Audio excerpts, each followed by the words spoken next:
Yo, what's up guys? So good morning and bagong vlog tayo. So naging picker tayo kahapon. So yesterday meron kaming pinuntahang thrift shop dito sa Baliwag. And ayan, ito na pick up ko. And isang tripod na heavy duty. So ito nakuha namin na mahigit like 500 pesos lang. Yes, 500 pesos. And this is a penny board. Lagay ko dito para makita nyo maigi. Yan guys, penny board yan.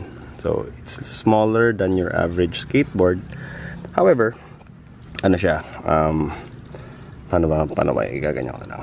Yan. So nakuha ko lang siya for, ayun, nasabi ko ba kanina sa video, pero nakuha ko lang siya ng 500 pesos guys. So 500 pesos, bagong bago pa guys. So diba? Yan, may konting ano lang, may konting skid marks lang dito, or konting ano, sign of usage, pero pwede pa guys. Sobrang kinis pa ng ano niya, oh. Tingnan niyo. Yan. So nakuha ko siya again ang 500 pesos lang. And pinost ko agad siya sa marketplace, and may buyer na tayong tatlo na nag-uunahan. So kumbaga guys, nag-alat ako ng budget na 1,000 sa mga ganito. So siguro mapadala sa mga vlogs ko na ganito, more of thrifting or picking, and then buy and sell. So ang naging budget namin kahapon is, or naging budget ko is 1,000.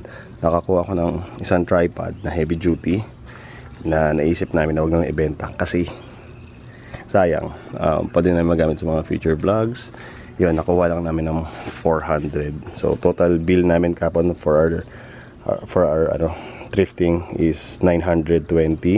So pag ito mabenta today, hopefully na 1,000, so balik na yung puhunan and we can still continue doing this.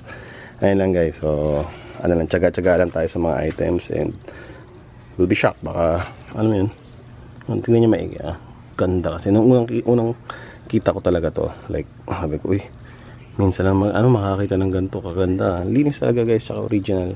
Gulong pa lang niya talaga may mga marks anong penny. Ayan, so swerte. Swerte. Goodbye. Diba? Kung mabenta to, meron na tayong heavy duty na tripod. Tapos kung hindi, we'll keep posting, diba? Pero again, meron na tayong tatlong buyer. Unahan na lang po tayo. So ayan, thank you so much guys for watching, and baka ito na yung bagong vlog series natin, thrifting. Alright guys, thank you for watching.